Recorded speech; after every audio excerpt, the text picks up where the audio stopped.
good sit down the other day and read a list of all the awareness days civilization has to offer, from National Yoga Day to World Cancer Day, which presumably is when Riley Dennis was born. And it turns out this fair month of October sees more than the leaves turn brown and people complaining about someone's Halloween costume, but also heralds in such campaigns as Stoptober, Go Sober for October, Breast Cancer Awareness Month, International Walk to School Day, and ADHD Awareness Month. Now that last one really made me laugh. I mean, having a month-long campaign for attention deficit and hyperactivity seems like a fucking joke to me, but then I stumbled across the very best, the hardest hitting campaign I have ever seen. It may not look like it, but this man is combating male privilege. Fucking hell, I thought my voiceovers were over the top. Okay, so this dude is a frontline soldier in the fight against male privilege. He doesn't strike me as the fighting type, but Agent 47 was bold, so don't judge a book by his hairline, I guess.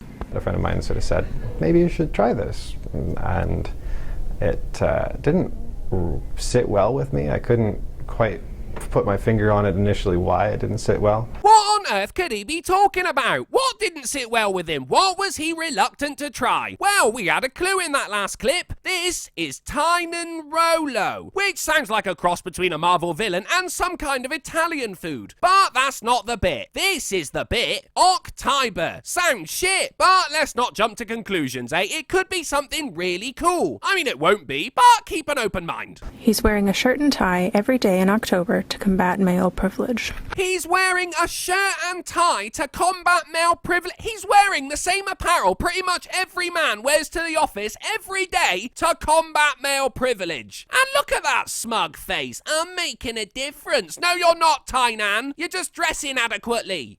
The tie for me felt like male privilege. Really? Because to me, it's nothing more than a pretty bit of fabric to decorate your chest bone, and when you need it, a makeshift noose. It was like the physical manifestation of, like, the uniform of being a man. Oh yeah, all those road workers and fucking lumberjacks are all wearing ties, aren't they? Any job that's considered man's work, which basically means manual labour, everyone wears one, don't they? Because fuck health and safety and the danger of actually dying on the job, we're men, and we wear ties. Oh yeah, I'm gonna walk around for a whole month and just show you that I'm a guy. Well, you say that like it's stupid, and don't get me wrong, it is. It's really fucking stupid. But isn't that what the hard left trans trenders are doing when they shave the sides of their head for that Hitler Youth haircut and buy t-shirts with their pronouns printed on them? Isn't that the same thing? Decorative, superficial, and pointless. And I just was, that doesn't feel right. It's just an article of clothing. Why does it have so much power? It doesn't, mate. It's not the fucking Infinity Gauntlet. It's a bit of fabric that goes around your neck. Unless you've been using them to tie up your victims. Is that what's been going on? Shit, man. This video has a sinister undertone. So how can we change that? And then it's like, if I'm doing this, maybe it can be for something. Right, hang on. So you thought of ties being a symbol of power for men before you thought about combating male privilege? Is that how activism normally works? I thought you started with the issue and then found something to do in order to raise awareness about that issue. Like painting a picture of Trump with your period blood, or getting naked in the street and streaking your tits off. Both real things actually happened. And despite their efforts, neither changed a damn thing. Bet they wish they knew they could just wear a tie to work instead, eh? Minimal effort. Rolo decided to participate in October, but wanted to use the month to raise money for Women Against Violence Against Women. Oh, it couldn't just be women against violence, could it? You have to specify the gender. Violence against men, yeah, they're down with that. They probably deserve it. Can you imagine a men against violence against men? It would get shut the fuck down, man. You see, feminists will invade any male-only space in the name of inclusion, but will spray the lining of their uterus at any man who dares approach a women's only space. Or as I like to call them, bitch gardens. And if you ask what about men's spaces, they'll respond, men have all the spaces, but we don't. Strip clubs, for instance, full of women. I've seen a male-only establishment once, and it was a spa in Amsterdam, and I'm pretty sure it wasn't a spa. He also wanted to use October to open up a dialogue about male privilege. Oh, of course he did. It couldn't be about male suicide rates, male homelessness, or even prostate cancer. On that note, October is Breast Cancer Awareness Month, meaning pink ribbons will be worn by many. There is a Prostate Cancer Awareness Month, but it's not observed by as many people. I mean, it's not the sexy cancer. Is it? We want to save women's tits, not male spooge glands. There's an expectation of, professional, and you put on the makeup, you put on the slacks, you put this on. You're gonna need a lot more makeup, love. And you've kind of I've checked off all the boxes, I'm trying to do this, and that's important.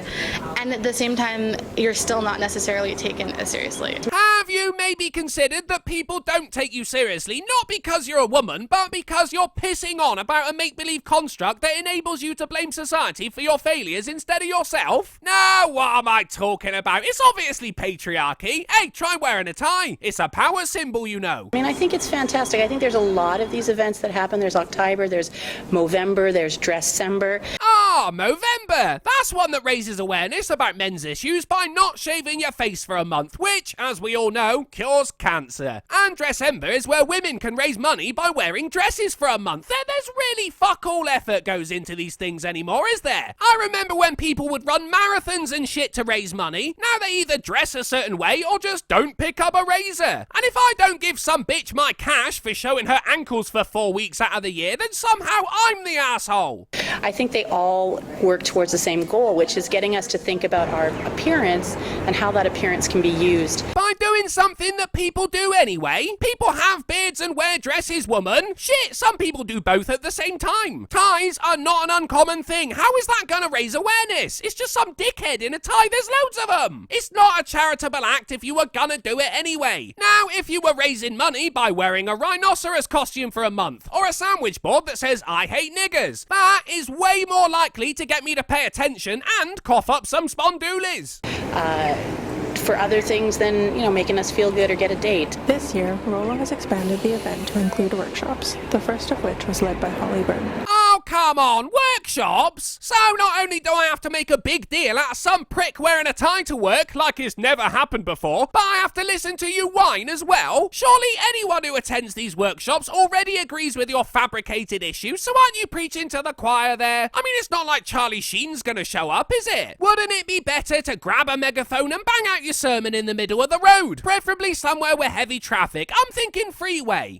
She got involved with the workshops when Rollo explained his cause. Doing activist work of any kind is not easy. How is it not easy, Holly Burton? He's wearing a fucking tie. The most challenging thing about that is tying a Windsor knot. You could even go easier and do a half Windsor, or fuck it, wear a clip-on. And look at this for an occupation, eh? Career counsellor for women in male-dominated fields. Very specific, that. Never mind that's your career, and yet most of the male-dominated fields tend to be dead-end jobs. I mean, have you ever heard of a sewer worker getting headhunted by a high-end company? You have a job advising women on their jobs, Holly. That's a niche created by perpetuating the idea that men have it better even though you are catering to women only. That's privilege. And it's not easy to get it right and to get it right for all audiences. Not all of us have to have the same priority. No, but you have to make every sentence sound like you're asking a question. But all of us working on different parts of the puzzle are what creates that change moving forward. What fucking change? You want to be taken seriously in the workplace? Fine, do some fucking work. You can't say you aren't taken seriously because you're a woman and then demand to be taken seriously because you're a woman. Especially when you're trying to achieve this through the incredibly feminine action of drawing attention to appearance. I mean, your target audience is men. We don't even notice when you get a fucking haircut. You'd be better off scrolling a message across your tits and ass. That would get a fuck ton more attention than some bloke wearing a fucking tie. Workshops will continue to take place on every Wednesday in October. Oh no, I do a podcast on Wednesdays. Oh, I guess I won't be able to attend.